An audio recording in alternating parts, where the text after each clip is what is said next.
Le livre du ciel, tome 1. Changement de confesseur. Il exige que Louisa ne se soumette comme victime que sous son autorisation. Pendant ce temps, le Seigneur préparait une autre mortification pour moi. Elle me frappa après que le fléau du choléra fut passé. La mortification consistait en des changements rapides de confesseur.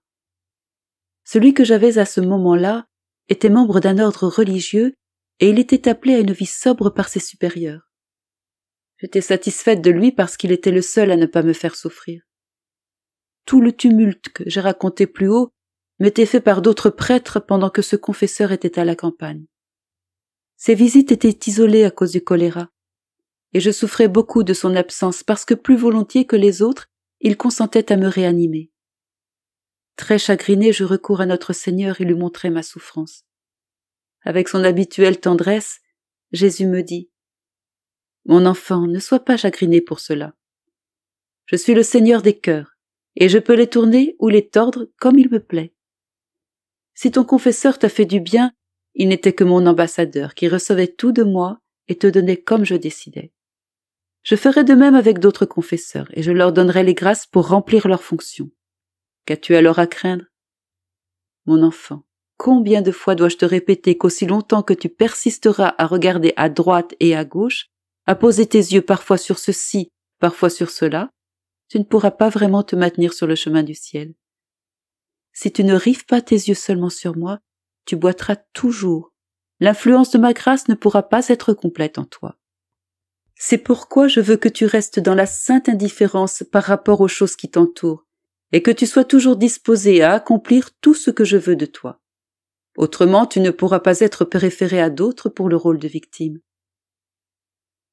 Réfléchissant à ces paroles qui m'étaient données directement par Jésus, mon cœur développa une telle force que je ne remarquais plus maintenant l'absence de mon confesseur, même s'il avait fait du bien à mon âme.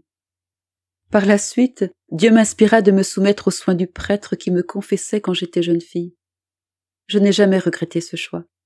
De fait, je me suis souvent exclamé à Dieu « Puisses-tu toujours être béni, ô Seigneur. Tu m'as confondu quand tu as tiré parti de ce qui me semblait dommageable à mon âme, et pour ta plus grande gloire, tu as transformé cette situation en bienfait pour moi. Puisse-t-il en être toujours ainsi, ô mon Dieu. » Alors que mon cœur avait toujours été fermé à mon autre confesseur, je l'ai ouvert à ce ministre de Dieu proposé par Jésus et accepté par moi. Malgré ses pressions et son insistance, mon cœur restait fermé à l'autre confesseur. Par conséquent, je ne pouvais pas me libérer intérieurement. Il essayait de toutes les manières de me faire parler. Mais la simple pensée d'avoir à dire à un autre ce qui se passait entre Jésus et moi produisait en moi tant d'embarras et d'aversion. C'était comme si j'avais eu à confesser le plus affreux péché, lequel, merci à Dieu, je ne suis pas consciente d'avoir commis, et pour lequel je n'ai d'ailleurs pas de penchant. À ce confesseur, cependant, et en de multiples occasions, j'ai fait connaître mon âme dans les menus détails, même si je le faisais sans aucun ordre. Si on me demandait pourquoi je ne voulais pas de l'autre confesseur pour me réanimer, ma réponse serait que je me sentais incapable de lui expliquer ce qui m'arrivait. Ce n'était pas sa faute à lui parce qu'il était bon et avisé, et qu'il m'aurait écouté patiemment. Il aurait pris grand soin de mon âme si je lui avais dit ce qui se passait entre Jésus et moi. Il veillait néanmoins à ce que je demeure dans les chemins de la vertu. Quant à moi, je ressentais une très grande pesanteur en mon âme, de laquelle j'aurais bien voulu être soulagée en m'exprimant à quelqu'un d'autre, avec le désir de connaître son opinion. Cependant, je le répète, il m'était impossible de le faire. Je crois que la raison pour laquelle mon premier confesseur ne pouvait pas me faire parler était le bon vouloir divin, tout simplement. Je dois ajouter que mon nouveau confesseur avait un talent spécial pour pénétrer dans mon intérieur. Avec lui, je prenais graduellement courage. Je sentais en moi la volonté et la patience de m'exprimer. Petit à petit, je lui ouvris mon âme, je le laissai lire en moi comme dans un livre, page par page, même mot par mot, incluant les grâces spéciales que m'avait accordées le Seigneur. C'était comme si mon bon Jésus se donnait la peine de me rappeler tout ce qu'il m'avait déjà dit et tout ce qui m'était arrivé. Quelquefois, quand je ressentais de la répugnance à lui révéler quelque chose, il me réprimandait beaucoup et même menaçait de me quitter.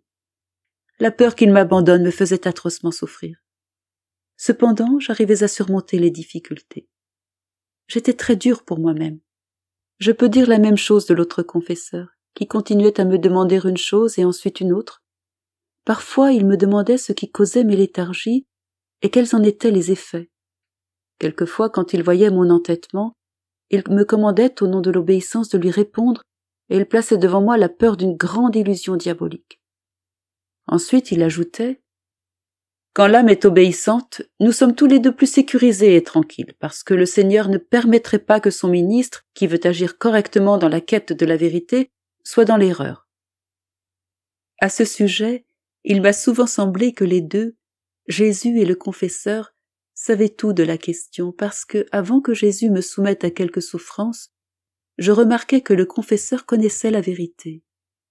Je me disais en moi-même, il vaut mieux tout lui dire tout de suite que de garder le silence, puisque déjà il sait tout. Et si je garde le silence, qui sait s'il ne sera pas alors amené à changer sa façon de faire?